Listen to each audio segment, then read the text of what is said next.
హల్లెలూయా. దేవునికి మహిమ కలుగును గాక. హల్లెలూయా. చిన్న ప్రార్థన చేసుకుని దేవుడి వాక్యం జ్ఞానం చేసుకుందాం. పరిశుద్ధుడ ప్రేమగల తండ్రి, ప్రేమ స్వరూపు నీకు వందనాలు చెల్లించుకుంటున్నామయ్యా. ఇప్పటిదాకా తండ్రి ప్రభా నీ బిడ్డలు నిలబెట్టుకొని మాట్లాడిన విధానాన్ని బట్టి నీకు నీ దాస్తులు చెల్లించుకుంటున్నాము తండ్రి. తండ్రి ప్రభు మేమందరం తండ్రి ప్రభు నీకు లోబడితే తండ్రి తప్పకుండా మా పట్ల అద్భుత కార్యాలు జరిగించి సమర్థుడు తండ్రి. నీ యందు విశ్వాసం కలిగి నిరీక్షణ కలిగి తండ్రి యథార్థముగా బ్రతికితే తప్పకుండా మా పట్ల కార్యం చేసేవాడు తండ్రి. నీ యందు మేమందరం కూడా తండ్రి ప్రభు తప్పుకోకుండా నీ మార్గంలో నడుచుకోవడానికి సహాయం చేయండి అయ్యా. తండ్రి ప్రభు ఈ సమయంలో తండ్రి ప్రభు నేను మాట్లాడబోతుండగా తండ్రి ప్రభు నాకు సహాయం చేయండి తండ్రి. తండ్రి ప్రభు నాకు మానవ స్వరాన్ని విడిచిపెట్టి తండ్రి ప్రభు నీ ఆత్మ ద్వారా నన్ను ప్రేరేపింపు చేసి తండ్రి మీ పరిశుద్ధాత్మ ద్వారా మాతో మాట్లాడి మాకు కావాల్సిన జీవాహారం తండ్రి ప్రభు మాకు అందజేయండి తండ్రి. వింటున్న వాక్యానుసారంగా బ్రతకడానికి కృప చూపించండి అయ్యా. నీకు ఇష్టమైన జీవితాలుగా మా జీవితాలు మారిపోవడానికి సహాయం చేయండి తండ్రి. నీ యందు యథార్థంగా బ్రతికి నీకు ఇష్టమైన నీ నామానికి మహిమార్థమే బ్రతికినట్లుగా మేము అందులోడానికి సహాయం చేయమని ప్రభు అయిన యేసుక్రీస్తు వారి నామములో మిక్కిలి వినయముతో అడిగి వేడుకుంటున్నాను నా ప్రియ పరలోకపు తండ్రి. ఆమేన్. హల్లెలూయా. హల్లెలూయా. మత్తయి సువార్త 25వ అధ్యాయము 14వ వచనం. ఒకరు చదవండి. పరలోక రాజ్యము ఒక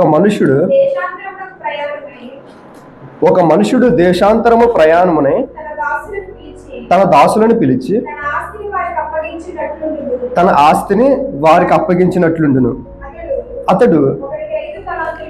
అతడు ఒకనికి 5 తలాంతులను, ఒకనికి 2, ఒకనికి 1, ఎవరి సామర్థ్యము చొప్పున వారికి ఇచ్చి వెంటనే దేవునికి మహిమ కలుగును గాక. ఇది మనం చాలాసార్లు చదువుకున్నాం. మరొకసారి దీన్ని వివరించుకొని మన ఆత్మీయ జీవితాలు బలపడే విధముగా దేవుని పనిలో మనందరం కూడా బలంగా వాడే విధముగా ఈ ఒక వాక్యాన్ని నేర్చుకోవాలని ఆశపడదాం. ఒక మనుషుడు దేశాంతరమునకు ప్రయాణమై తన దాసులను పిలిచి తన ఆస్తిని వారికి అప్పగించాడు. ఒక మనుషుడు తన ఆస్తిని వారికి అప్పగించాను. ఉండని నువ్వు ఎదరకు వచ్చింది నిద్ర అవుతుంది వెనకాల ఉంటే అందుకని ఈ చెల్లిబాగం కూర్చో.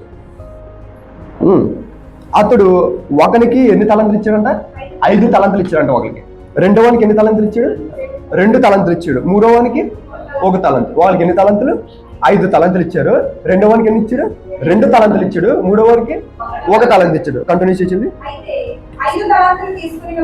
అయితే 5 తలంతులు తీసుకున్న వాడు వెళ్ళి వాటితో వ్యాపారం చేసి మరి 5 తలంతులు సంపాదించాను. అలాగుననే 2 తీసుకున్న వాడు మరి 2 సంపాదించిన. ఒకసారి ఆగమ్మా. 5 తీసుకున్నవాడు 5 దాంతో వ్యాపారం చేసి ఇంకా రెట్టింపు చేశాడు. దాన్ని అర్థం ఉందా? ఎన్ని ఇచ్చారు ఈయన? 5 ఇచ్చారు తలంతులు. 5ని వాడుకొని బలంగా దాన్ని యూజ్ చేసుకుని ఇంకా 5 రెట్టింపు చేసుకున్నాడు. ఓకేనా? అర్థమైందా మీకు? ఇప్పుడు ఇచ్చిన 5 తలంతుల వల్ల ఆయనకు ఉపయోగం ఉంది కదా? ఉపయోగం ఉంది. ఇంకా రెండో మనిషికి ఎన్ని ఇచ్చాడు? దేవుడు 2 తలంతులు ఇచ్చాడు. ఈ మనిషి కూడా ఏం చేశాడు? 2 తలంతులు కూడా వాడాడు. రెట్టింపు 4 అయినాయి. ఇంకో 2 సంపాదించాడు. మూడో మనిషిని చూద్దాం. అయితే సరిగ్గా వినండి. అయితే 1 తలంతు తీసుకున్న వాడు వెళ్ళి భూమి త్రవ్వి తన యజమానుని సొమ్ము దాచిపెట్టాను. మూడో ఉన్నాడు కదా మనిషి. ఆయనకి ఎన్ని తలంతులు ఇచ్చాడు? దేవుడు 1 తలంతులు ఇచ్చాడు. ఈ తలంతుని ఏం చేశాడు? భూమి తీసి త్రవ్వి అందరూ కప్పెట్టాడంట. వచ్చిన తర్వాత మళ్ళీ అడిగితే అప్పుడు ఇచ్చేద్దాం మనిషి. మిగతా వాళ్ళు అందరూ ఏం చేశారు? వాటిని యూజ్ చేసుకుని అభివృద్ధి చేసుకున్నారు. కాబట్టి ఈ 3 వ్యక్తి ఏం చేశాడు? 1 తలంతు ఇచ్చాడు. దాన్ని యూజ్ చేసుకుని 2 చేసుకోకుండా దాన్ని ఏం చేశాడు? గొయ్యి తీసి కప్పెట్టేశాడు. దాన్ని దాచిపెట్టేశాడు. చదవమ్మా. ప్రతి ఒక్కరు కూడా వినాలా? బహు కాలమైన తర్వాత ఆ దాసుల యజమానుడు వచ్చి వారి వద్ద లెక్క చూసుకొనెను. అప్పుడు 5 తలాంతులు తీసుకున్న వాడు మరి 5 తలాంతులు తెచ్చి, అయ్యా నీవు నాకు 5 తలాంతులు అప్పగించితివే, అవియు కాక మరి 5 తలాంతులు సంపాదించితివని చెప్పాను. అతని యజమానుడు, బలా నమ్మకమైన మంచి దాసుడా, నీవు ఈ కొంచెమున నమ్మకముగా ఉంటివి, నిన్ను అనేకమైన వాటి మీద నియమించేదను. నీ యజమానుని సంతోషంలో పాలు పొందుమని. ఫస్ట్ యజమాని మళ్ళీ తిరిగి వచ్చేసాడంట. తిరిగి వచ్చి ఫస్ట్ 5 ఇచ్చాడు కదా, ఆ ఐదో వ్యక్తిని పిలిచి నీకు 5 తలంతులు ఇచ్చాను కదా, ఏం చేసావు అని అడుగుతున్నాడు దేవుడు. అప్పుడు ఈ వ్యక్తి ఏం చేశాడు, యజమానుడా నువ్వు నాకు 5 ఇచ్చావు కదా, నేను దాన్ని యూజ్ చేసుకుని ఇంకా రెట్టింపు చేశాను, ఇంకా ఒక 5 సంపాదించాను అనేసి చూపెడుతున్నాడంట. యజమానుడు చూపెడతా, యజమానుడు ఏం చేశాడు తెలుసా, బలా నమ్మకమైన మంచి దాసుడా, నువ్వు నన్ను సంతోషపెట్టావు, నేను నీకు ఇచ్చినట్లు నువ్వు వృధాగా పక్కన పాడేలేదు, దాన్ని తొక్కిట్టేలేదు, నువ్వు దాన్ని వాడుకున్నావు, ఇంకా రెట్టింపు చేస్తావు, శభాషం చెప్తున్నాడు. ఓకేనా, ఎవరో యజమానుడు. రెండు చదువు. అలాగే సేమ్ ఇదే 2 తలంతులు తీసుకున్నాను పిలుస్తాడు. తర్వాత 2 తలంతులు తీసుకున్న వాడిని అడిగితే ఏం చేసావమ్మా 2 తలంతులు అని అడిగితే ఆయన ఏం చెప్తాడు, అయ్యా నువ్వు 2 తలంతులు ఇచ్చావు కదా, అవిగాక మరి 2 తలంతులు సంపాదించాడు ఈ వ్యక్తి. అతని యజమానుడు, బలా నమ్మకమైన మంచి దాసుడా, నీవి కొంచెంలో నమ్మకంగా ఉంటివి,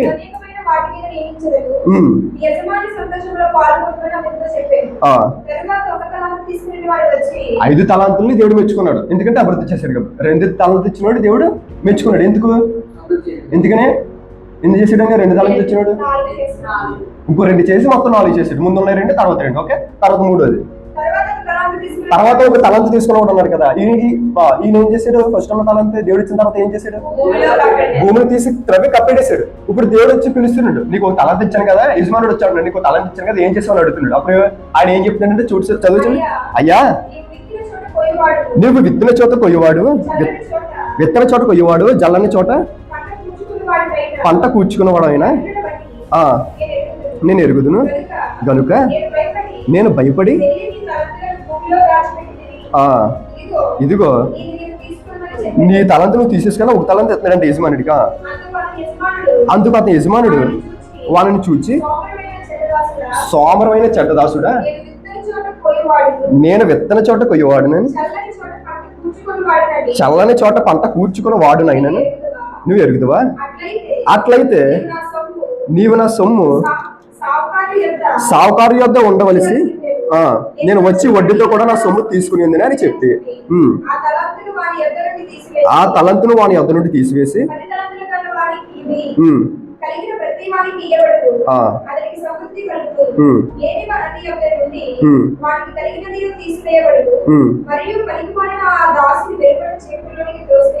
పనికిమాలోడు ఎవరికి నా దాసుడు చెప్పండి. ఒక తలంతు ఉన్నాడు కదా, ఎందుకు పనికిమాలోడు? ఎందుకంటే ఆ ఒక తలంతుతో ఏ పని చేయలేదు, ఆ ఒక తలంతుతో తనకు ఉపయోగం లేకుండా చేసి యజమానుడు కూడా సంతోష పెట్టలేదు. కాబట్టి ఇక్కడ యజమానుడు కోపం వచ్చి ఈ పనికిమాలను అంటే పనికి పనికిరాడు, ఈ పనికిమాలను తీసుకెళ్ళి ఎక్కడ అడమన్నాడు, చీకటిలో అక్కడ ఏడుపు పండ్లు కొరుకుతూ ఉండేవాడు. దీని ఇక్కడ ఏంటంటే దేవుడు ఎవరెవరు సామర్థ్యం చొప్పున వారికి దేవుడు ఏం చేస్తాడు, తలాంతులు ఇస్తాడు. దేవుడికి మహిమ కలుగును గాక. హల్లెలూయా. ఇక్కడ ఫస్ట్ వ్యక్తికి ఎన్ని తలాంతులు ఇచ్చాడండి? 5 తలాంతులు ఇచ్చాడు. ఆ 5 తలాంతుల్ని చక్కగా దేవుని భయభక్తులు కలిగి ప్రార్థనా పరుడై ఉండి దేవుని యథార్థంగా బ్రతికి దేవుడు ఇచ్చిన 5 తలాంతుల్ని సిగ్గుపడకుండా స్వార్థ చేయమని వెంటనే చెప్పాడు చూసావా. అలాగే ఎలాంటి విషయాలు కూడా సిగ్గుపడకుండా దేవుడు నాకు ఈ 5 తలాంతులు ఇచ్చాడు, నేను దేవుడి పట్టుకు వీటిని వాడాలి, నా యజమాని నేను సంతోష పెట్టాలి అని ఈ 5 తలాంతులను ఏం చేశాడు, బలంగా వాడుకున్నాడు. అప్పుడు దేవుడికి సంతోషమయ్యి ఈ 5 తలాంతులతో పాటు ఇంకా 5 తలాంతులు కూడా యాడ్ చేసి ఇచ్చాడనమాట దేవుడు. దేవుడికి మహిమ కలుగును గాక. హల్లెలూయా.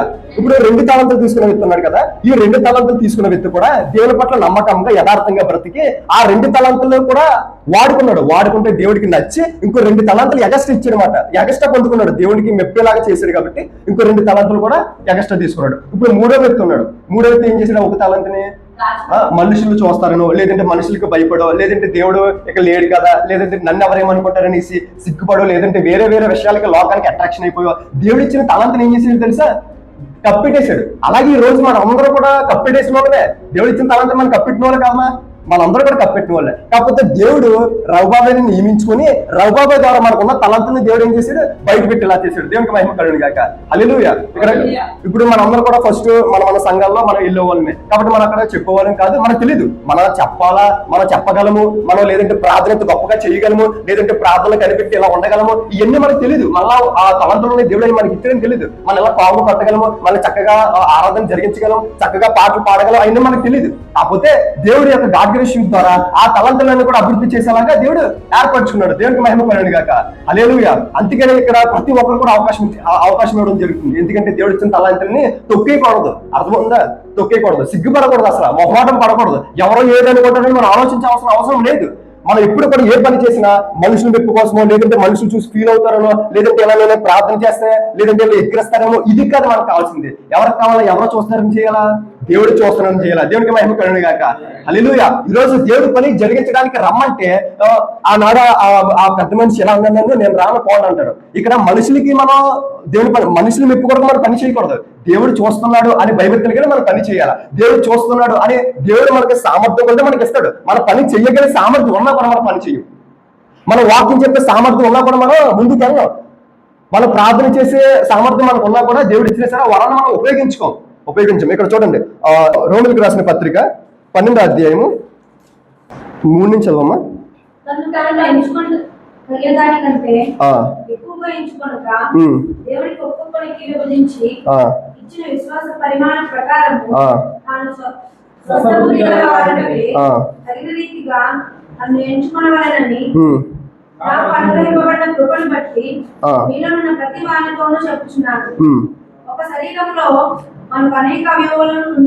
ప్రతి ఒక్కరు కూడా అండి, ఒక శరీరంలో మనకు అవయవాలు ఉన్నాయి కదా. ఇప్పుడు మన ఇదంతా కూడా ఒక శరీరం, ఏకదేహం. దీంట్లో ఎన్ని అవయవాలు ఉన్నాయి? చేతులకు అవయవాలు, కాళ్ళకు అవయవాలు, నోరు, కళ్ళు, మొత్తం ఇవన్నీ ఉన్నాయి. ఇవన్నీ కూడా ఒకే పని చేస్తాయా? దేనికి సంబంధించిన దాన్ని వాటి పని చేసుకుంటూ పోతాయా? దేనికి సంబంధించిన వాటి పని, వాటి సామర్థ్యం కూడా పని చేయగలరు. చేతులు చేయాల్సిన పని కాళ్ళు చేయగలవా? చేయలేవు. నోరు చేయాల్సిన పని కళ్ళు చేయగలవా? చేయలేవు. ముక్కు చేయాల్సిన పని చెవులు చేయగలవా? చేయలేవు. వాటికి సంబంధం ఉండదు. దేని సామర్థ్యం చొప్పున దేవుడు దేనికైతే ఏ పని ఇచ్చాడో ఆ పని సక్రమంగా మన అవయవాలు ఏం చేస్తే జరిగిస్తున్నాయి. దేవునికి మహిమ కలుగును గాక. హల్లెలూయా. చదవమ్మా. ఎలాగుండదో అలాగే అనేకమైన మనమును క్రీస్తులో ఒక శరీరముగా ఉండి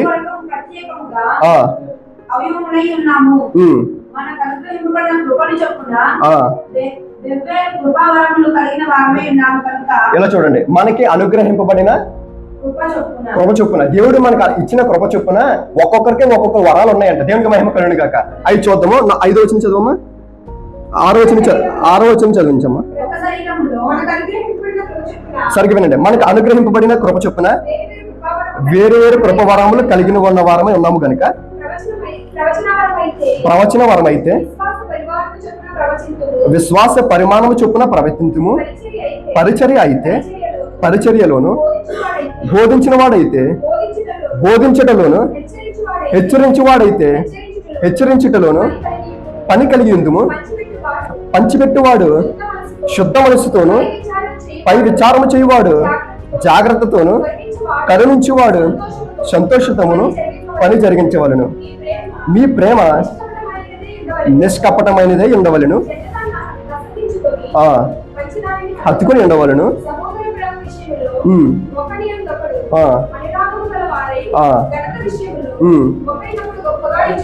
దేవునికి మహిమ కలుగును గాక. ఎలా చూడండి, ఇక్కడ అర్థమైందా?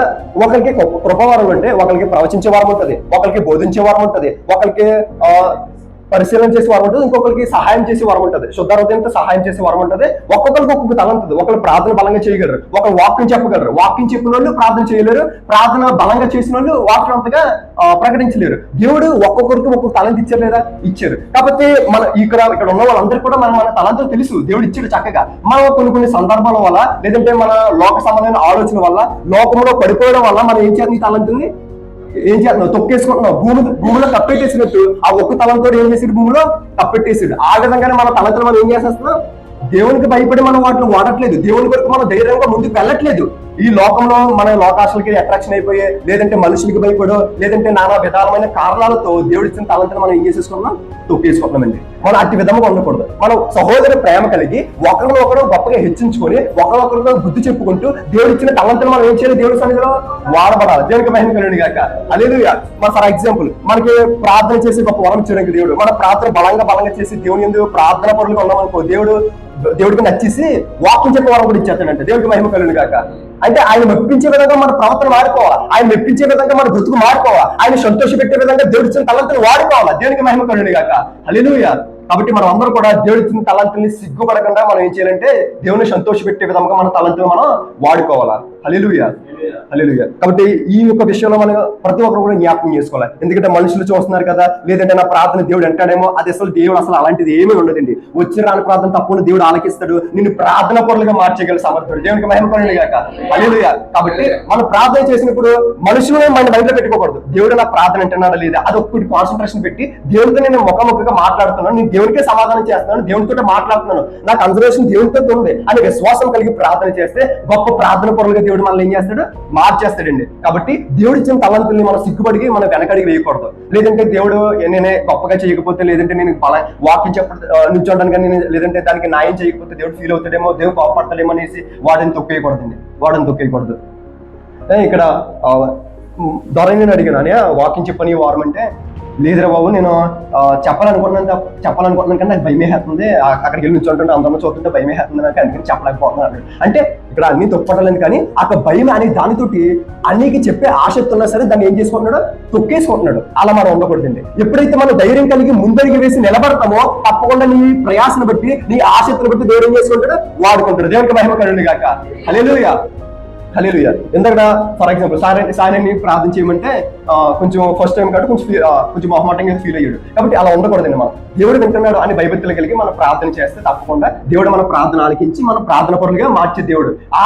ఆ స్టేజ్ నుంచి మేము అందరూ వచ్చిన వాళ్ళమే, సడన్ గా బాబే నేను ఒక్కరిని చెప్పడం కాదురా, మీరు కూడా చెప్పాలరా. అసలు మన టీం ఏంటంటే, నేను వెళ్ళి ఫలించడానికి నేను మిమ్మల్ని ఏర్పరచుకొని నియమించింది. అదే మనమే ఫలభరితంగా ఉండడం కాదు, మన ఫలభరితంగా ఉండాలా, మనతో పాటు అనేక మందిని వెలిగింప చేయాలి. దేవునికి మహిమ కలుగును గాక, హల్లెలూయా. కాబట్టి మనం వెలగాలండి, మన వెలుగుతో అనేక మందిని వెలిగించాలి. అది మన కాన్సెప్ట్, అర్థమవుతుందా? కాబట్టి మనం అందరం ఏం చేయాలంటే ఒకరినొకరు ప్రేమతో పురుగొలుపుకొని, ప్రేమతో ఐక్యత కలిగి ఈ దేవుడి చిన్న తాళంతా మనం ఏం చేసుకోవాలా, అభివృద్ధి చేసుకోవాలి. అలా అభివృద్ధి చేసుకున్నట్లయితే మన దేవుని రాజ్యాన్ని గొప్పగా కట్టబడిన వారం అవుతాము. మనందరూ కూడా నిత్య జీవితానికి వారసులం అవుతాం. దేవునికి మహిమ కలుగును గాక, హల్లెలూయా. అపోస్తలుడైన పౌలు అంటాడు, మన పునాది ఎవరై ఉండాలా, క్రీస్తై ఉండాలి. దేవునికి మహిమ కలుగును గాక. మన పునాది క్రీస్తై ఉన్నది అనుకో, ఎంత సని చెప్పినట్టు మన పునాది క్రీస్తై ఉన్నాడు అనుకో, మనల్ని ఎవరు కూడా వెనకడి, మన ఏ అపవాది ఎన్ని పంతలు వేసినా సరే దేవుడు ఇచ్చిన తలంతులు వాడు ఏం చేసుకోలేడు, నాశనం చేసుకోలేడు. ఎందుకంటే మనం స్టాండర్డ్ గా క్రీస్తు మీద స్థిరత్వం కలిగి ఉండిపోవాలా, ఆయన ఇచ్చిన తలంతుల మీద బేస్ అయి ఉండిపోవాలా, ఆయన చూపించే ప్రేమ మీద మనం బేస్ అయి ఉండిపోతే, ఆయన అడ్డు పెట్టుకుని బ్రతికితే తప్పకుండా మనకి ఇచ్చిన తలంతులు దేవుడు మనం ఏం చేసుకుంటాడు, వాడుకోగలడు. ఇంకా మనం అభివృద్ధి చేసుకోగలడు. మనకు కొన్ని అప్పచెప్తాడంట, కొన్ని అదేవిధంగా మన తలంతులు బలంగా వాడుకున్నాం అనుకో, మనం ఉన్నత స్థితులు దేవుడు నిలబడతాడండి. కాబట్టి మనకి ఏదేమైనా సరే మన దేవుడి ఇచ్చిన తలంతులు మనం ఏం చేసుకోవాలా, వాడుకోవాలి. దేవునికి మహిమ కలుగును గాక, హల్లెలూయా. 1 కొరింథీయులకు రాసిన పత్రిక 12వ అధ్యాయము 4వ వచనం. ప్రతి ఒక్కరు కూడా వినండి. కృపావరములు నానా విధములుగా ఉన్నవి గాని ఆత్మ ఒక్కటే, మరియు పరిచర్యలు నానా విధాలుగా ఉన్నవి గాని ప్రభు ఒక్కడే. నానా విధములైన కార్యములు కలవు గాని అందరిలోనూ అన్నిటినీ జరిగించి దేవుడు ఒక్కడే. అయినను అందరి ప్రయోజనం కొరకు ప్రతి వానికి ఆత్మ ప్రత్యక్షత అనుగ్రహింపబడుచున్నది. యాని అనగా ప్రతి ఒక్కరు కూడా అండి, ఒకరికి ఆత్మ మూలముగా, చూడండి, ఒకరికి ఆత్మ మూలముగా బుద్ధి వాక్యమును, మరి ఒక్కనికి ఆ ఆత్మ అనుసరించిన జ్ఞానవాక్యమును, మరి ఒక్కనికి ఆ ఆత్మ వలనే విశ్వాసమును, మరి ఒక్కనికి ఆ ఒక్క ఆత్మ వలనే అద్భుత కార్యములు చేయ శక్తియు, మరి ఒకనికి ప్రవచనము వరమును, మరి ఒకనికి ఆత్మల వివేచనయు, మరి ఒకరికి నానా విధాల భాషలు, మరి ఒకనికి భాషల అర్థము చెప్పు శక్తి అనుగ్రహింపబడి ఉన్నవి. అయినను తన చిత్తము చెప్పిన ప్రతి వానికి ప్రత్యేకముగా పంచి ఇచ్చిన కార్యసిద్ధి కలిగజేస్తున్నాడు. దేవునికి మహిమ కలుగును గాక. ఒకరు వాక్యం చక్కగా చెప్పగలరు, ఒకరు బుద్ధి వాక్యం చెప్పి సరి చేయగలరు, ఒకరు భాషలు మాట్లాడగలరు, ఒకరికి భాషలు మాట్లాడడం వాటికి అర్థం చెప్పగలే శక్తిని ఇస్తాడు, ఒకరికి ప్రవచించే వరం ఇస్తాడు, ఒకరికి దర్శనాల వరం ఇస్తాడు. ఇలా అనేక విధాలుగా దేవుడు ఏం చేస్తాడు, వారి సామర్థ్యం కొద్ది, వారి భక్తి జీవితం కొద్ది దేవుడు తప్పకుండా ఎవరి తలంతులు వాళ్ళకి ఇస్తాడు. కాబట్టి మనం ఏం చేస్తామంటే వాటిని డెవలప్మెంట్ చేయమాట. అర్థమవుతుందా? మనకున్న చెడు వ్యసనాన్ని డెవలప్మెంట్ చేయమంటే ముందు ఉంటాం, కానీ దేవుడు ఇచ్చిన స్పిరిచువల్ ఆ యొక్క వరాలని మనం వాటిని అభివృద్ధి చేయమంటే మనం వెనకడుగు వేస్తూ ఉంటాం మాత్రం. కాబట్టి మనం అలా ఉండకూడదండి, అలా ఉండకూడదు. మనం ఎలా ఉండాలా, దేవుడు ఇచ్చిన ప్రతి తలంతును కూడా మనం సిగ్గుపడకుండా దాన్ని అభివృద్ధి చేయడానికి ప్రయత్నం చేయాలి.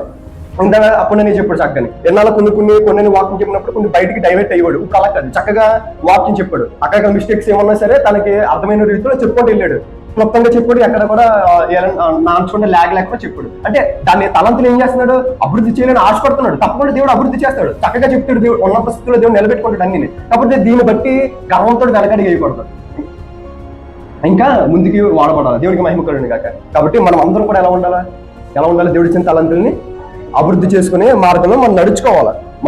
ఎవరి సామర్థ్యం కొరకు దేవుడు వారికి ఇస్తాడండి. మనం అనుకోవచ్చు శ్రమలు వచ్చేస్తాయి, నాకే శ్రమలు వచ్చేస్తాయి అనేసి మనం దేవుడి సన్నిధికి దూరం అయిపోతుంటాం. శ్రమలో ఎవరి సామర్థ్యం కొరకు వాళ్ళకి దేవుడు శ్రమలు ఇస్తాడండి. అర్థమైంది, తట్టుకునేంత శ్రమలో దేవుడు ఎప్పుడు అర్థమైంది. ఆయన కాడి ఎలా ఉందంట,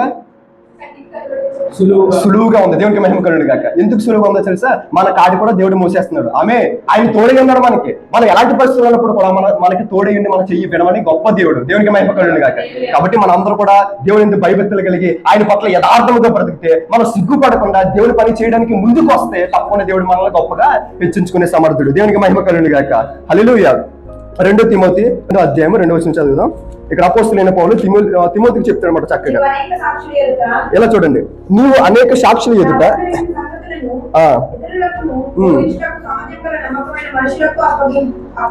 అప్పగింపును. ఇలా చూడండి, నీవు అనేక సాక్షుల ఎదుట నా వలన వినిన సంగతులను ఇతరులకు బోధించుటకు సామర్థ్యము గల నమ్మకమైన మనుషులకు అప్పగింపుము. ఇక్కడ చూడండి, మనకి సామర్థ్యం ఒకటే ఉంటే సరిపోదు, దానితో పాటు ఏముండాలి కదా, నమ్మకం కూడా ఉండాలి. దేవునికి మహిమ కలుగును గాక. మన సామర్థ్యం ఏదైనా చేయగలం. ఫర్ ఎగ్జాంపుల్ ఇప్పుడు చిన్నపిల్లలు ఉన్నారు, వాళ్ళకి పెద్ద పెద్ద పనులు చెప్తే చేయగలరా? చిన్నపిల్లలు చేయరు. ఇటుకలు బట్టి ఇటుకలు పని చేయమంటే చేయగలరా? చిన్న పిల్లలు చేయలేరు. లేదా మీరు పెద్ద పెద్ద ఏమోయండి అంటే వాళ్ళు చేయలేరు. వాళ్ళ సామర్థ్యం కూడా వాళ్ళు చిన్న పనులు చేయగలరు. మనం ఈ కొండ అక్కడ పెట్టేమన్నా, ఈ కొండను ఎత్తుకోవడం సులువా, లేదంటే ఈ కొండ ఎక్కమనడం సులువా? ఎక్కడో సులువు, దాన్ని ఎత్తుకోలేము. మన సామర్థ్యం కూడా దేవుడు ఇస్తూ ఉంటాడు, మనం అది గ్రహించుకునే స్థితిలో మనం ఉండాలి. ఇక్కడ ఏం చెప్తున్నాడంటే, ఇక్కడ చూడండి, నీవు అనేక సాక్షుల ఎదుట వినిన సంగతులను ఇతరులకు బోధించుటకు సామర్థ్యం గల నమ్మకమైన మనుషులకు అప్పగింపు. దేవుడు మనం ఎలా చెబుతున్నామంటే దేవుడికి అర్థమైంది మన సామర్థ్యం, చెప్పే సామర్థ్యం. కాబట్టి దేవుడు మనకి ఇచ్చాడు. మన సామర్థ్యం మనం తక్కువ మంది ఉన్నామా, అంత పెద్ద గ్రాండ్ గా మీటింగ్స్ జరుగుతుంటే మన సామర్థ్యం గొప్పదే. దేవుడికి మహిమ కలుగును గాక. మనం దేవుడి మీద బేస్ అయి ఉంటాం కాబట్టి మనకి ఎక్కడి నుంచి ఫండ్స్ రాకపోయినా, ఎక్కడెక్కడి నుంచి మనకి ఏమి రాకపోయినా, మన కష్టాలు చేస్తుంటే మన దేవుడి పని జరిగిస్తున్నాం. ఎందుకంటే మన సామర్థ్యం దేవుడికి తెలుసు కాబట్టి మన ద్వారా మీటింగ్ జరిగిస్తుంటున్నాం. దేవుడికి మహిమ కలుగును గాక. ఆ సువార్త పని జరుగుతుందంటే మన సామర్థ్యం ఎవరికి తెలుసు?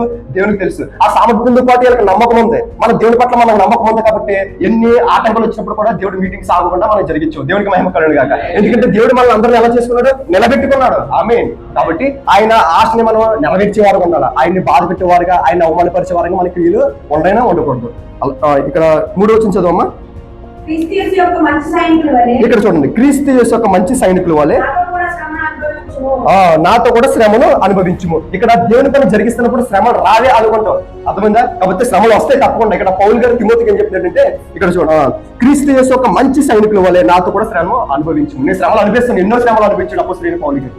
మనకు కూడా శ్రమలు వస్తాయి. దేవుని సువార్త చేసినప్పుడు, మన దేవుని కొరకు నిలబడినప్పుడు, ఈ లోకాన్ని జయించాలంటే తప్పకుండా దేవుడి పునాది మీద, మన క్రీస్తు అనే పునాది మీద ఉంటే తప్పకుండా అపవాది మనల్ని ఏం చేస్తాడు? శోధిస్తాడు. కాబట్టి ఎన్నో శ్రమలు వస్తాయి, ఎన్నో నిందలు వస్తాయి, ఎన్నో అవమానాలు వస్తాయి. అవన్నీ కూడా జయించడానికి మనం ఎవరి సహాయం కావాలా? దేవుని సహాయం కావాలా. కాబట్టి మన స్టాండర్డ్గా ఉండాలి. మనకు శ్రమలు వస్తాయి, క్రైస్తవులకి శ్రమలు రావు అనే లేదు. శోధన సహించేవాడు ధన్యుడు. కాబట్టి మన శోధనలు సహించే, మీకు ఒకటి చెప్తే, మనం ఎప్పుడైనా ప్రార్థన చేసినప్పుడు నాకు ఈ శ్రమలు రాకూడదు, నాకు ఈ శోధనలు రాకూడదు చేయకూడదు. శ్రమలను జయించే శక్తి నీ తండ్రి, ఈ శోధన జయించే కృప చూపించి తండ్రి, ఆ యొక్క గ్రహింపు నాకు దయచేసి మన స్థిరత్వంగా నిలిచిపోవాలా. అంతే తప్ప నాకు శ్రమలు రాకూడదు, నేను కాలు మీద కాలేసుకుని తిరగాల, 3 కోట్ల తినాలా, ఇవి కోరుకోకూడదు. మనం శ్రమలు వస్తాయి రావాలా. నలిగితేనే శ్రమలు వస్తేనే మనం నలగాలం.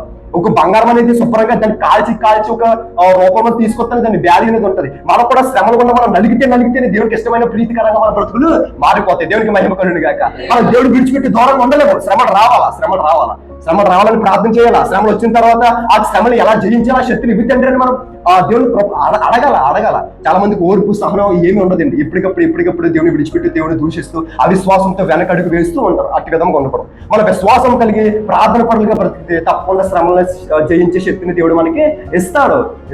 ఇక్కడ తిమోతి గారు చెప్తున్నాడు, శ్రమలు వస్తాయి, నువ్వు భరించు. క్రీస్తు సైనికుల వల్ల మనం శ్రమలు అనుభవించే వారిగా మనం ఉండాలి.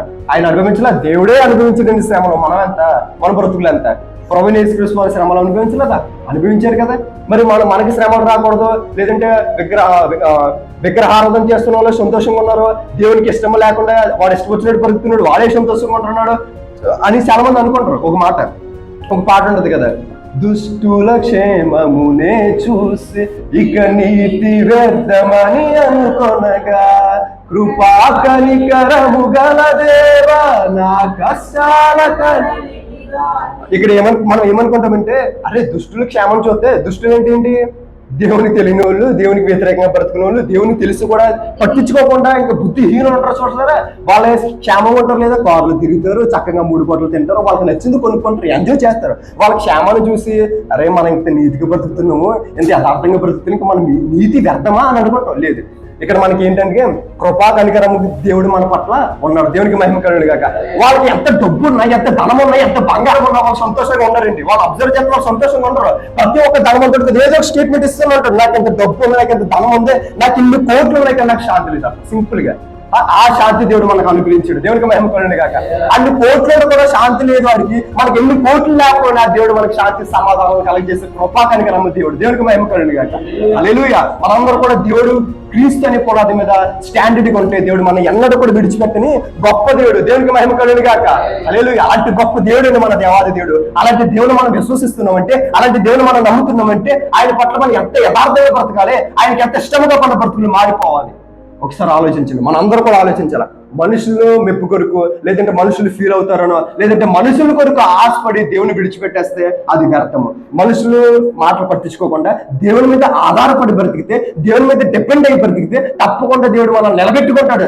ఆమేన్. తగిన సమయంలో గొప్ప కార్యాలు జరిగించే సమర్థుడై ఉన్నాడు. దేవునికి మహిమ కలుగును గాక. హల్లెలూయా. మనకు యోబు గారికి వచ్చిన శ్రమలతో, అంటే యోబు గారితో పోలుతున్నాను అనుకోకుండా, యోబు గారికి వచ్చిన శ్రమలతో పోలితే మన శ్రమలు ఎంతండి అసలు. నిన్ను ప్రతిసారి కూడా నిజం అనుకుంటాడు. ఏమైనా వచ్చినాయనుకో, యోబుని గారిని మనం ధైర్యం ముందే తీసుకున్నాం అనుకో, అచ్చి మనం పోల్చుకోవడానికి కూడా అసలు మనకే లేదు. ఆయనకి ఎన్ని శ్రమలైనా ఆయన జీవితాన్ని ఒకసారి చూస్తే నలిగిపోతాడు. దెబ్బ మీద దెబ్బ, వార్త మీద వార్త. ఆయన ఏమంటాడు చివరికి, యెహోవా ఇచ్చిన యెహోవా తీసుకున్నాడు. దేవునికి మహిమ కలుగును గాక అంటాడు భక్తుడు. దేవునికి మహిమ కలుగును గాక. హల్లెలూయా. అంటే చిన్న ఆటలకే చచ్చిపోతావా, చిన్న ఆటలకే ఇంట్లోంచి బయటకు పోతావా, చిన్న ఆటలకే అంటే దేవుని మీద నీకేం లేదు, నమ్మకం లేదు, దేవుని మీద నీకు భక్తి లేదు, దేవుని మీద నీకు విశ్వాసం లేదు, దేవుని మీద నువ్వు ఆధారపడి బ్రతకట్లేదు. కాబట్టి మనం అందరూ కూడా చిన్న శ్రమలు వచ్చినప్పుడు మనం దేవుని నామానికి అవమానపరిచే మాటలు మన నోటంట రాకూడదు. అలాంటి రాలేనప్పుడు మన హృదయం మన దోషారోపణ చేసిన మన దేవుని పట్ల ధైర్యంగా ఉండలేము.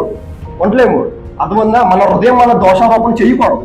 అలా చేయకూడదంటే మన దేవుని పట్ల యథార్థంగా బ్రతకము. తండ్రి అప్పుడు ఈజీగా అడుగుతాడు కదా, తండ్రి నీ పట్ల నీ యథార్థంగా బ్రతికాను కదయ్యా, నీ సన్నిధికి నీ ఇష్టంగా చేశాను కదా, నీకు అవమానమైన కారణం నేనేమి చేయలేదు కదా, నాకేంటి తండ్రి అని ప్రార్థన చేస్తాడు ఈజీగా. అంత ధైర్యం ఎందుకు చేస్తాడు?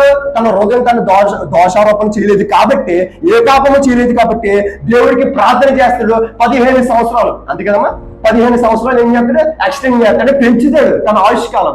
రేపు చచ్చిపోతాడానికి దేవుడు ఏం చేస్తాడు? 15 సంవత్సరాలు పెంచుతాడు. దేవునికి మహిమ కలుగును గాక. అలా మనం కూడా యథార్థంగా బ్రతికామనుకో, మనకి ఏది కావాలన్నా సరే దేవుడిని అడిగితే తప్పకుండా దేవుడి కార్యం జరిగించేవాడు. దేవునికి మహిమ కలుగును గాక. హల్లెలూయా. కాబట్టి మనం అందరూ కూడా ఎవరి మీద బేస్ అయిపోవాలా? దేవుని మీద బేస్ అయిపోవాలా. తగిన సమయంలో దేవుడు కార్యం జరిగించేస్తాడు. ఆమె. కాబట్టి మనకు శ్రమలు వస్తాయి. మళ్ళీ చెప్తున్నాను, క్రైస్తవ జీవితాలకి, క్రైస్తవులకి, విశ్వాసులకి అందరికీ శ్రమలు వస్తాయి. శ్రమలు రాకూడదని ప్రార్థన చేయకూడదు, శ్రమలు వచ్చేస్తానని ప్రార్థన చేయించుకోకూడదు. శ్రమలు జయించే శక్తి కావాలని ప్రార్థన చేయించుకోవాలి. దేవునికి మహిమ కలుగును గాక. హల్లెలూయా. కాబట్టి మనం దేవుని విడిచిపెట్టే వారం కొంటే దేవుడు మనకి ఇచ్చిన తలంతులు మనం కోల్పోతాం. దేవుడు ఏం చేస్తాడు తెలుసా? బుద్ధిహీనుడా నువ్వు నా దగ్గర నుంచి పో అనేసి మన నరకాగ్నిలో పాడేస్తాడు. కాబట్టి దేవుని నామాన్ని అవమానపరిచే వారికి మన బ్రతుకులు ఉండకూడదు. దేవునికి మహిమ కలుగును గాక. హల్లెలూయా. దేవుని మాటకు లోబడి ఆయనకి ఇష్టమైన బిడ్డలుగా బ్రతికితే మన జీవితాలు వెలిగిస్తే మనతో పాటు అనేక మంది జీవితాలను దేవుడు వెలిగింపజేస్తాడు. ఆమె. మత్తయి సువార్త 28వ అధ్యాయము 19వ వచనం చదవమ్మా. కాబట్టి మీరు వెళ్ళి సమస్త జనులను శిష్యులుగా చేయుడి, తండ్రి యొక్కయు, కుమారుని యొక్కయు, పరిశుద్ధాత్మ యొక్కయు, నేను మీకు ఏ సంగతులను ఆజ్ఞాపించుదునో వాటన్నిటినీ గైకొన వారికి బోధించుడి. ఇదిగో నేను యుగ సమాప్తి వరకు దేవునికి మహిమ కలుగును గాక. మన దేవాది దేవుడు సదాకాలం మనతో ఉంటాడంట. ఇందాక పాట పాడుకున్నాం కదా, సదాకాలము నీతో నేను జీవించెదను యేసయ్యా. మన ఎదుట దేవుడు ఉంటే దేవుడి ఎదుట మనం ఉండ. మనం ఎప్పుడైతే దేవుని ఎదుట ఉంటామో మన ఆలోచన దేవుడి చెంత ఉంటాయి, దేవుడు మన దగ్గర ఉంటాడంట. దేవునికి మహిమ కలుగును గాక. సదాకాలము మనం దేవుడితో ఉంటే దేవుడు కూడా సదాకాలం మనతో ఉంటాడు. సదాకాలము దేవుడే మనతో ఉంటే మన ఏది కూడా మనల్ని తాకడానికి భయపడుతుంది, ఎలాంటిది కూడా మన దగ్గరికి రాదు. దేవునికి మహిమ కలుగును గాక. మన సదాకాలం కూడా దేవునితో సహవాసం చేసి పెట్టలు ఉండాలి. ఇక్కడ ఏం చెప్తుందంటే, కాబట్టి మీరు వెళ్ళి సమస్త జనులను శిష్యులుగా చేయుడి అంట. అది ఉందా? సమస్త జనులు ఎవరికి శిష్యులుగా చేయాలా? దేవునికి శిష్యులుగా చేయాలా. దేవునికి మహిమ కలుగును గాక. ఈనాడు అనేక మంది పెద్ద పెద్ద దైవజనులు, పెద్ద పెద్ద బిషప్లు అందరూ ఎవరికి శిష్యులుగా చేసుకుంటారో తెలుసా? వాళ్ళకే శిష్యులుగా చేసుకుంటారు తప్ప దేవునికి శిష్యులుగా ఇక్కడ ఉన్న వారికి వాక్యం నేర్పించరు, వాక్యం బోధించే తలంతులను కూడా వాటిని తొక్కేస్తుంటారండి. కూడా తిప్పుకొని దైవజనులు వారికి ఉన్న తలంతులను ఏం చేస్తారు? తొక్కేస్తారు. అర్థమైందా? మనకి ఆ గతి లేదు. దేవుడు చక్కటి ప్లాట్ఫామ్ ఇచ్చాడు. గాడ్ గ్రేస్ అనేది యూత్ ద్వారా మనకి దేవుడు గొప్ప వరాన్ని ఇచ్చాడు. దీన్ని మనం కాపాడుకోవాలి జాగ్రత్తగా. దేవునికి మహిమ కలుగును గాక. హల్లెలూయా. కాబట్టి మనం దేవునికి శిష్యులుగా ఉంటున్నాం కాబట్టి మనతో పాటు అనేక మందిని దేవునికి శిష్యులుగా మనం మార్చాలా. ఆయన రాకడం వరకు అనేక మందిని సిద్ధపరచాలా. అనేక మందిని సిద్ధపరిచి దేవునికి అప్పగించే వారికి మనం ఉండాలి, ఆ గుంపులో ఉండాలి. ఆమేన్. కాబట్టి అందరిని కూడా మనం ఏం చేయాలా? శిష్యులుగా చేయాలా. మనం కూడా దేవునికి శిష్యులై ఉండాలా. దేవుని వాక్యానుసారంగా బ్రతకాల. దేవుడి సత్య వాక్యాన్ని చేత పట్టుకొని మనం ముందుకి వెళ్ళాలా. 1 యోహాను పత్రిక 5వ అధ్యాయం 3వ వచనము. ప్రతి ఒక్కరు కూడా వినాలా. మనము ఆయన ఆజ్ఞలు గైకొనటే దేవుని ఎలా చూడండి, మనము ఆయన ఆజ్ఞలను గైకొనటే దేవుణ్ణి ప్రేమించుట అంట. మనం దేవుణ్ణి ప్రేమిస్తున్నాము అనే ప్రూఫ్ ఏది చెప్పండి? దేవుడు మనల్ని ప్రేమిస్తున్నాడు లేదా? ఒక నిమిషం. దేవుడు మనల్ని ప్రేమిస్తున్నాడా? ఎలా ప్రేమిస్తున్నాడు చెప్పండి? దేవుడు మనల్ని ప్రేమిస్తున్నాడు ప్రూఫ్ ఏది చెప్పండి? సింపుల్ గా చెప్పండి. మనం ఎలా బ్రతుకున్నామంటే అది కేవలం దేవుని కృప మాత్రమే. దేవునికి మహిమ కలుగును గాక. హల్లెలూయా. మనం ఇంకా నువ్వు పాపల మెండగల మన కొరకు ప్రాణ పెట్టిన గొప్ప దేవుడు మన దేవుడు. దేవుడు మనం ప్రేమిస్తున్నాడు కదా. ఇప్పుడు మనం దేవుని ఎలా ప్రేమిస్తున్న ప్రూఫ్ ఏం చెప్పండి? మనం దేవుని ఎలా ప్రేమిస్తున్న ప్రూఫ్ ఏది? నువ్వు దశమ భాగాలు ఇచ్చేస్తే దేవుని ప్రేమించినట్టు కాదు. నీ బ్రతుకు మార్చుకోకుండా నువ్వు ప్రథమ తెచ్చి దేవునికి ఇచ్చేస్తే దేవుని ప్రేమించినట్టు కాదు. నీ బ్రతుకు మార్చుకోకుండా నువ్వు మారకుండా దేవుని సన్నిధికి వెళ్ళిపోతే దేవుని ప్రేమించినట్టు కాదు. నీ బ్రతుకు మార్చుకోకుండా ఇక్కడ ఎప్పుడైతే నువ్వు దేవుని ప్రేమించి వాడవైతావంటే ఆయన ఆజ్ఞలను గైకొన్నప్పుడే దేవునికి మహిమ కలుగును గాక. హల్లెలూయా. కాబట్టి మనం ఎప్పుడైతే దేవుని ఆజ్ఞలను గైకొంటే అప్పుడు దేవుని ప్రేమించే వారం అవుతామంట. అర్థముందా? మనం ఎవరి ఆజ్ఞలు గైకొనాలా? దేవుడు ఇచ్చిన ఆజ్ఞలను గైకొనాలా. దేవుడి ఆజ్ఞలన్నీ కూడా ఈ పాపం నుంచి దూరంగా పోవడానికి, నిత్య జీవితానికి మార్గమై ఉంటాయి. దేవుడి ఆజ్ఞలు మన పరలోక రాజ్యానికి వెళ్ళడానికి ఆ యొక్క ఆజ్ఞలన్నీ కూడా నిత్యంగా ఉంటాయన్నమాట. ఆ యొక్క ఆజ్ఞలు ఎప్పుడైతే గైకొనటామో మనం దేవుని ప్రేమించే వారం మీద ఉంటామో మనం కూడా దేవునితో సదాకాలము నిత్య జీవితంలో ఉండగలం. దేవునికి మహిమ కలుగును గాక. హల్లెలూయా. కాబట్టి మనందరం కూడా దేవుని ఆజ్ఞలు మనం ఏం చేయాలా? గైకొనాలా. దేవుని ఆజ్ఞలు గైకొంటే మనం ఏం చేసినట్టు? దేవుణ్ణి ప్రేమించినట్టు. దేవునికి మహిమ కలుగును గాక. హల్లెలూయా.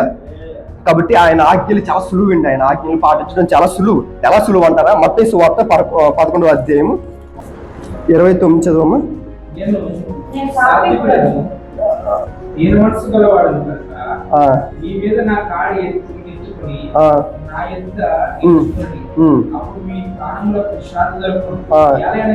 నా కాడి సులువుగాను దేవునికి మహిమ కదా. ఆయన కాడి ఎలా ఉంటదంటే సులువుగా ఉంటది. అర్థమైందా? ఇప్పుడు మనకి ఏమన్నా పెద్ద పెద్ద బండరాలు తెచ్చి మీద తీసి నువ్వు ఎలా నడుచుకుంటా ఒక 50 కిలోమీటర్లు వేస్తాడు దేవుడు. ఒక 50 కేసులు బియ్యం మూట భుజం మీద పెట్టి ఒక 5 కిలోమీటర్లు నడని చెప్తున్నాడు దేవుడు. కాదు కదా. నువ్వు రోజు తాగేసి రోడ్డు మీద పడుకో, నీకు అనారోగ్యంతో త్వరగా పూదుగని చెప్తున్నాడు దేవుడు. కాదు, ఏం చెప్తున్నాడు సులువుగా? అరే పాపం జోలికి వెళ్ళకుండా, పాపం చేసుకోకుండా, తాగొద్దురా, తిరగొద్దురా, అరే వ్యభిచారించొద్దురా, దొంగతనం చేయొద్దురా, నాకు ఇష్టముగా బ్రతుకు, నీ లోకంలో పాపాలను విడిచిపెట్టే అనడం అది సులువ కష్టమా? చాలా సులువండి. పాపను విడిచిపెట్టి యథార్థంగా మంచిగా నీతిగా బ్రతికితే దేవుడు మనకి ఏమిస్తారు అన్నాడు? ఏమంటున్నాడు? నిత్య రాజ్యం ఇస్తాడు అన్నాడు. దేవునికి మహిమ కలుగును గాక. అవి చాలా సులువు. మనం ఏంటంటే చాలా భారంగా ఫీల్ అవుతాం అన్నమాట. దేవుడి కాడి అనేది చాలా భారంగా ఫీల్ అవుతాం. అరే బాప్టిజం తీసుకోరని చెప్తే మనం ఏమవుతాం? చాలా భారంగా ఫీల్ అయిపోతారు వాళ్ళు. అర్థమవుతుందా? చాలా భారంగా ఫీల్ అవుతారు కదా. ఎందుకు భారంగా ఫీల్ అవుతారు? ఏ ఎంజాయ్మెంట్ చేయడానికి ఉండదు అని భారంగా ఫీల్ అవుతారు వాళ్ళు. అంటే బాప్తిసం తీసుకుంటే ఏంటి, పాపం చేయకూడదని వాళ్ళకి ఒక మైండ్ సెట్ ఉంటుంది. బాప్తిసం తీసుకోండిరా అంటే వాళ్ళు ఏమవుతారు, బాప్తిసం తీసుకుంటే ఇప్పుడు మనం ప్రతి వారం చర్చికి వెళ్ళాలా, లేదంటే ఎలా మందు చాకూడదు, వ్యభిచారించకూడదు, సిగరెట్లు కాల్చకూడదు అని వాళ్ళకి ఒక ఆలోచన ఉంటుంది. బాప్తిసం తీసుకుంటే పాపాలు చేయకూడదు, దేవునికి ఇష్టంగా బ్రతకాలి అనేసి ఒక ఆలోచన వాళ్ళకి ఉంటుంది. అందుకని వాళ్ళకి భారం అయిపోద్ది అన్నమాట. బాప్తిసం తీసుకుంటే వాళ్ళు భారంగా ఫీల్ అవుతారు. కాదు, చాలా సులువు అది. బాప్తిసం తీసుకుంటే ఏంటి, మనం ఏంటి పాపాన్ని విడిచిపెట్టి లోపల నుంచి మనం దేవునికి ఇష్టంగా బ్రతకడం, అంటే లోకాన్ని జయించడం. ఈ పాపమైన లోకాన్ని జయించి దేవుని ఎదుర్కోవడం, దేవునికి మహిమ కలుగును గాక. ఆ గుంపులో మనం అందరం ఉండాలంటే దేవుడు ఇచ్చిన ప్రతి తలంతులు కూడా మనం సిగ్గుపడకుండా ఏం చేసుకోవాలి, వాటిని అభివృద్ధి చేసుకోవాలండి, అభివృద్ధి చేసుకోవాలి. నిజంగా అలాంటి స్వభావం కానీ మనలో ఉంటే ఇక్కడ ఉన్న వాళ్ళందరూ కూడా కొద్ది రోజుల్లోనే, కొద్ది నెలల్లోనే గొప్పగా దేవుడి పనులు వాడగలరు, గొప్పగా దేవుడి పనులు ముందుకు వెళ్ళగలరు. దేవుని చెప్తాం కాబట్టి త్వరలో కూడా బాబాయ్ కూడా ఈ ప్రాంతానికి ట్రాన్స్ఫర్ అయిపోతాడు. ఇంకా మంచి మంచి ఆలోచనల ద్వారా మనకి ఇంకా ముందుకెళ్ళే అవకాశాలు ఉంటాయి. దేవునికి మహిమ కలుగును గాక. కాబట్టి మనం అందరూ కూడా సిద్ధపాటు కలిగి ఉండి దేవుడి ఇచ్చిన తలంతులు కూడా సిగ్గుపడకుండా, అది ఎక్కడైనా సరే, సంఘంలో అయినా లేదంటే బయట అయినా ఎక్కడైనా దేవుడి సువార్త సిగ్గుపడకుండా బోధించే వారికి మనం ఉండాలి. దేవునికి మహిమ కలుగును గాక. ఆ పరిస్థితుల్లోకి మనం వెళ్ళాలంటే మనం అందరూ కూడా ఎలా ఉండాలా, డెవలప్మెంట్ అయ్యి ఉండాలి. ఎలా డెవలప్మెంట్ అవ్వాలా, శారీరకంగానో లేదంటే ఆర్థికంగానో ఎలా కాదు, మనం వెళ్ళాలంటే వాక్యానుసారంగా వల్ల డెవలప్మెంట్ అవ్వాలా, వాక్యాన్ని ఇంకా అభివృద్ధి చేసుకుని, ఇంకా వాక్యంలో లోతైన విషయాలు తెలుసుకుంటూ, వాక్యం మీద ఒక పొట్టి సాధించుకుంటూ, ఇంకా మనం అందరూ కూడా వాక్య భాగాన్ని నేర్చుకుంటూ వాక్య అనుభవంలోకి వెళ్ళిపోవాలా. దేవునికి మహిమ కలుగును గాక. హల్లెలూయా. అలాంటి బ్రతుకులు మనం బ్రతికితే తప్పకుండా మన దేవుడు వాడుకుంటాడు, తప్పకుండా వాడుకుంటాడు. చివరికి వచ్చేద్దాం. 2 కొరింథీ పత్రిక 3వ అధ్యాయము 5 చదువమ్మా. మా వలన ఏదైనా అయినట్లుగా ఆలోచించుటకు మా అంతటా మేమే, ఎలా చూడండి, మా వలన ఏదైనా అయినట్లుగా ఆలోచించుటకు మా అంతటా మేము సమర్థులం కాదు. మా సామర్థ్యము దేవుని వలనే కలిగిన. దేవునికి మహిమ కలుగును గాక. సింపుల్ గా చెప్తాను. మనం మీటింగ్స్ జరుగుతున్నప్పుడు అందరు కూర్చొని ఏంటి మరి పరిస్థితి ఏంటంటే పలానా పలానా పలానా అని చెప్తాం. కాకపోతే మనకి కౌంట్ చేస్తే ఎంత అవుతుంది, వచ్చేదేమో ఎంత ఉంటుంది. ఇది మన సామర్థ్యం కొలది చూసినట్లయితే మన సామర్థ్యం అది కాదు, నిజం చెప్పాలంటే. కాబట్టి దేవుని సామర్థ్యం చొప్పున మనం కార్యం జరిగించగలం. దేవునికి మహిమ కలుగును గాక. ఆ సమయంలో దేవుడు కార్యం జరిగించుకుంటూ వస్తాడు. మనకి ఏదైతే అవసరమో అన్ని కూడా ఇచ్చుకుంటూ వస్తాడు. అనేక మందిని ప్రేరేపించో లేదంటే మన ఏదొక ద్వారా దేవుడు ఏం జరిగిస్తాడో కార్యం జరిగిస్తాడు. ఎలా కార్యం జరిగిస్తాడంటే మన సామర్థ్యం, మనం చేసేయగలం ఎంతైనా అని మన సామర్థ్యం చొప్పున మనకి ఎర్రగీగితే మనం చేయలేము. దేవుడి సామర్థ్యం చొప్పున మన దేవునికి లోబడిపోతే ముందుకెళ్తే తప్పకుండా దేవుడు ఆయన కార్యం జరిగించుకుంటాడు. దేవునికి మహిమ కలుగును గాక. అలాగే మన జీవితంలో కూడా నేను ఏదైనా చేయగలను, నాకు దేవుడి సహాయం అవసరం లేదు, లేదంటే నాకు దేవుడితో పని లేదని నుంచి విర్రవీగితే మనం ఏమి కూడా చేయలేము. ఎప్పుడైతే దేవుడి మీద ఆధారపడి ఆయన సామర్థ్యం, నీ సామర్థ్యం లేదు నేనేం చేయలేదు తండ్రి, నీ సహాయం లేదు నేనేం చేయలేదు తండ్రి, మనం ఎప్పుడైతే దేవుడి మీద బేస్ అయిపోతామో తప్పకుండా దేవుడు కార్యం జరిగించే సమర్థుడు. దేవునికి మహిమ కలుగును గాక. హల్లెలూయా. ఇక్కడ చిన్నారబాబు అనుకోవచ్చు, కూతురు పెళ్లి చేయాలంటే నాకు ఏ వ్యాపారం ఉంది, లేదంటే నాకు ఎంత ఉంది, నాకు ఇల్లు ఉంది, అని గర్వపడిపోయి ఆయన సామర్థ్యం కోసం గర్వవీగాడు అనుకో, ఆయన ఇంత గొప్పగా ఘనంగా దేవుడు చెల్లి పెళ్లి జరిగించలేడు. దేవుడి మీద డిపెండ్ అయిపోయాడు కాబట్టి తండ్రి నీకు అప్పగించేశాను, ఇంకా నువ్వే తండ్రి అని దేవుడు చేతిలో పెట్టేశాడు కాబట్టి ఆయన సామర్థ్యం కోసం దేవుడు బాబాయ్ని ముందుకు నడిపించి జరిగించుకున్నాడు చెల్లి వివాహం మనందరి ద్వారా. దేవునికి మహిమ కలుగును గాక. హల్లెలూయా. కాబట్టి దేవుడికి అసాధ్యమైనది ఏదీ లేదండి. దేవునికి అసాధ్యం ఏది. చివరి క్షణాలలోనే చిన్నపిల్లలతో సహా పని జరిగించి దేవుని కార్యం జరిగించేవాడు. ఆ రోజు యూనస్ కుమార్ అన్న వచ్చినప్పుడు వర్షం, గొప్ప గాలి, వాన, వరద వచ్చేసి ఏమైపోయింది, మొత్తం అంతా నాశనం అయిపోయింది. ఆ పరిస్థితులు చూస్తే చాలా దారుణంగా ఉంది. కాకపోతే 2 గంటల సమయంలో దేవుడు ఏం చేశాడు, చిన్నపిల్లలతో సహా ఆయన కార్యం జరిగించుకున్నాడు. ఆయన సామర్థ్యం అలాంటిది. చిన్నపిల్లలు చేసే ఆ సందర్భం కాదు ఇది. వాళ్ళకి ఆ సామర్థ్యం లేదు. కాకపోతే దేవుడు తలుచుకుంటే ఎవరి ద్వారానే సరే దేవుడి కార్యాన్ని జరిగించుకోగల సామర్థ్యుడై ఉన్నాడు. దేవునికి మహిమ కలుగును గాక. హల్లెలూయా. కాబట్టి మనం అందరూ కూడా సిగ్గుపడకుండా దేవుడి పనికి ముందుకు వెళితే తప్పకుండా దేవుడు మనందరూ కూడా బలంగా వాడుకోగలడు. దేవునికి మహిమ కలుగును గాక. యాకోబు పత్రిక 1:17 చదవమ్మా. శ్రేష్టమైన ప్రతి సంపూర్ణమైన ప్రతి వరమును పరసంబంధమైనదై జ్యోతిర్మయుడగు తండ్రి యొద్ద నుంచి వచ్చును. ఆయన యందు ఏ సంచలనాత్మకమైనను గమనాగమనము వలన కలుగు ఏ ఛాయను లేదు. ఆయన తాను సృష్టించిన వాటిలో మనము ప్రథమ ఫలముగా ఉండునట్లు సత్యవాక్యము వలన ఎలా చూడండి 18 చదవమ్మా. ఆయన తన సృష్టించిన వాటిలో మనము ప్రథమ ఫలములుగా ఉండునట్లు. చూడండి, దేవుడు సృష్టించింది ప్రపంచం, ఈ భూమి అంతా కూడా దేవుడు సృష్టించింది. ఈ భూమి మీద ఉన్నాయన్నీ కూడా దేవుడు సృష్టించినవే. కాబట్టి దేవుడు చేసిన అన్నిటిలో ప్రథమ ఫలం ఎవరంట? మనమే. దేవునికి మహిమ కలుగును గాక. ఎందుకు ప్రథమ ఫలమై ఉన్నాము? ఎందుకు ప్రథమ ఫలమై ఉన్నాము? దేవుడు సృష్టించిన వాటిలో మనమే ఎందుకు ప్రథమ ఫలం ఉన్నాము? దేవునికి మహిమ కలుగును గాక. హల్లెలూయా. ఆయన స్వరూపం మనల్ని చేసుకున్నాడు. ఎవరికి లేని ఆత్మ, దేవుని ఆత్మ మనలో ఒక ఆత్మ అనేది పెట్టాడు. మన ద్వారా దేవుని పని జరిగించడానికి మనం ఏర్పరచుకున్నాడు. కాబట్టి మనం అందరూ కూడా దేవుని పని గొప్పగా జరిగించాలంటే ఆయన సత్య వాక్యాన్ని చేతపట్టుకుని దేవుని సంకల్పం నెరవేర్చే క్రైస్తవ బిడ్డలుగా మన బ్రతుకులు మారిపోవాలి. దేవునికి మహిమ కలుగును గాక. హల్లెలూయా. ఇక్కడ చూడండి, సత్య వాక్యము వలన మనలను తన సంకల్పము ప్రకారము కడినంట. దేవుడు కన్నాడు మనల్ని. పరమ తండ్రి మనకు అన్నాడండి. పరమ తండ్రి నీ పనిలో నేనొక సాధనము, అర్హమైన పాత్రగా నన్ను వాడుకొనుము. పరమ తండ్రి నీ పనిలో నేనొక సాధనము, అర్హమైన పాత్రగా నన్ను వాడుకొనుము. జీవిత కాలపు పర్యంతము నీ సేవలో నన్ను నడిపించుము, ఘనతకు నిన్ను వినియోగించుము, సత్కార్యములకు సిద్ధపరచుము అనుతరము. ఇక్కడ ఏంటంటే మాదని ప్రతిదినము అది నీ సొంతము, గడిచిన ప్రతి క్షణము నీ కృపాదానము. గడిచిన ప్రతి క్షణము, మనం గడిచిపోయిన ప్రతి క్షణం కూడా దేవుడు కృపాదానము. దేవుడు మనకి ఆయన కృప మనకి దానం ఇచ్చాడు. కాబట్టి ఆయన కృప మనకి మనం వెంట ఉంది. కాబట్టి మనం ఎలాగ ప్రతి రోజు కూడా మనం గడుస్తూ ముందుకు వస్తాం. సజీవులుగా మనం ఎలా బ్రతుకున్నామంటే కేవలం దేవుని కృప మాత్రమే. కాబట్టి దేవుని పనిలో మనం బలంగా ముందుకు వెళ్ళాలి. ఆయన సంకల్పము చొప్పున ఆయన సంకల్పం నెరవేర్చి బిడ్డలుగా ఉండాలంటే దేవుడు ఇచ్చిన ప్రతి తలంతును కూడా మనం ఏం చేయాలా? సిగ్గుపడకుండా దేవుని పనిలో బలంగా వాడుకోవాలా. ఆయన తలంతులు అభివృద్ధి చేయాలా. ఆయన సంతోష పెట్టేవారు ఉండాలా. మన బ్రతుకులన్నీ కూడా దేవుని నామానికి మహిమ మాత్రమే మారిపోవాలి. దేవునికి మహిమ కలుగును గాక. కాబట్టి మనం ఎక్కడ కూడా సిగ్గుపడకుండా, మనుషుల కోసం ఆలోచించకుండా, ఎవరో ఏదో ఫీల్ అవుతారని మనం ఏది కూడా ఆలోచించకుండా దేవుడు ఇచ్చిన సంకల్పము చొప్పున, లేదంటే దేవుడు ఇచ్చిన మన తలంతులు చొప్పున ఆయన నిత్య రాజ్యాన్ని స్థిరపరచబెట్టలుగా, ఆయన నిత్య రాజ్యానికి మనందరూ కూడా మనతో పాటు అనేక మందిని వెలిగించి దేవుని సన్నిధికి తీసుకెళ్లే వారుగా మనం బతుకులు మారిపోవాలంటే మనందరూ కూడా ఎలా ఉండాలా? సిగ్గుపడకుండా దేవుడు ఇచ్చిన తలంతుల్ని అభివృద్ధి చేసుకునే వారు ఉండాలి. అలా చేసుకుంటే దేవుడు ఏమన్నా తెలుసా? బలానా మంచి నమ్మకమైన మంచి దాసుడు అని చెప్తాడు దేవుడు. అలాంటి సాక్ష్యం మనందరం కూడా పొందుకును గాక. దేవునికి మహిమ కలుగును గాక. హల్లెలూయా. చిన్న ప్రార్థన చేసుకుని ముగించుకుందామండి. పరిశుద్ధ ప్రేమగల తండ్రి, ప్రేమ స్వరూపునికి వందనాలు చెల్లించుకోవడం తండ్రి. ఇప్పుడు దాకా తండ్రి ప్రభావ మాతో మాట్లాడిన విధానాన్ని బట్టి కొంచెం ఆస్తులు చెల్లించుకున్నాం తండ్రి. అవును తండ్రి ప్రభావ, మాకు అనేకమైన తలంతులు ఎన్నో ఇచ్చేవి తండ్రి. మేము తండ్రి ప్రభావ కొన్ని కారణాల వల్ల, లేదంటే లోకంలో పడిపోయో వాటిని మేము తొక్కేసుకుంటున్నాము తండ్రి ప్రభావ, కప్పెట్టేసుకుంటాం తండ్రి ప్రభావ. మరి అట్టి విధంగా ఉండకూడదు తండ్రి ప్రభావ. సిగ్గుపడకుండా ఈ పని జరిగించడానికి మేము ముందుకు వస్తాం తండ్రి ప్రభావ.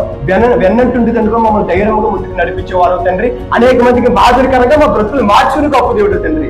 అలాంటి జాబితాలో మేము అందరూ సహాయం చేయండి నా దేవా. స్తోత్రములయ్యా. పరిశుద్ధ ప్రేమగల తండ్రి, తండ్రి నీ చిత్తాన్ని నెరవేర్చేవారుగా, తండ్రి నీ సత్య వాక్యాన్ని చేత పట్టుకున్న తండ్రి ప్రభావ, నీ సంకల్పము చెప్పుకున్న తండ్రి ప్రభావ, నీ నిత్య రాజ్యాన్ని తండ్రి ప్రభావ ఇక్కడ అనేక మందిని మాతో పాటు తీసుకురావడానికి, నీ బాధ చేయడానికి మాకు సహాయం చేయండి అయ్యా. మమ్మల్ని ఇంకా తండ్రి ప్రభావ ముందుకు నడిపించడానికి, ఇంకా బాధకి మంచి ఆలోచనలు ఇచ్చి తండ్రి ప్రభావ మమ్మల్ని ప్రేరేపించడానికి సహాయం చేయండి తండ్రి. గొప్ప దేవుడా, మహోన్నతుడు, ప్రేమగల తండ్రి, ప్రేమ స్వరూపి తండ్రి ప్రభావ, ఏది కూడా తండ్రి ప్రభావ మాకు మితిమీరిపోయి తండ్రి ప్రభావ మా పట్ల రా తండ్రి ప్రభావ, మా సామర్థ్యం కొలిది తండ్రి ప్రభావ, మాకు శక్తి కొలిది తండ్రి ప్రభావ, నువ్వు మా పని అప్పగిస్తూ తండ్రి ప్రభావ. అయినా సరే తండ్రి ప్రభావ మేము మొద్దు మారిపోయిన తండ్రి ప్రభావ, తండ్రి ప్రభావ సోమరిపోతు వల్ల మేము ఉండకూడదు తండ్రి ప్రభావ. మేల్కొల్పిన తండ్రి ప్రభావ, మేల్కొని తండ్రి ప్రభావ నీ పని జరిగించడానికి ముందుకు రావడానికి సహాయం చేయండి అయ్యా. అనేక మందిని తండ్రి ప్రభావ నీ సన్నిధికి నడిపించే బిడ్డలుగా మా బ్రతుకుడానికి కృప చూపించండి తండ్రి ప్రభావ. నా ముందు మాట్లాడడం అన్ని కూడా జ్ఞాపకం చేసుకోండి తండ్రి. నేను మాట్లాడుతున్న జ్ఞాపకం చేసుకుని మా అందరి జీవితంలో తండ్రి ప్రభావ విని వదిలేసే వారిగా కాకుండా వాక్యానుసారంగా బ్రతకాలి తండ్రి. నీకు ఇష్టమైన పోతలుగా బ్రతకాలి తండ్రి ప్రభావ. నేను ఏమైనా తప్పులు పొరపాట్లు క్షమించమని, ఇంకా నాకు మంచి జ్ఞానం ఇచ్చి ముందుకు నడిపించి ఇంకా బలంగా నీ సన్నిధానంలో వాడుకోవడానికి మా యూత్నందరూ కూడా జ్ఞాపకం చేసుకోమని ప్రభువైన యేసుక్రీస్తు వారి నామములో మిక్కిలి వినయముతో అడిగి వేడుకుంటున్నాను నా ప్రియ పరలోకపు తండ్రి. ఆమేన్.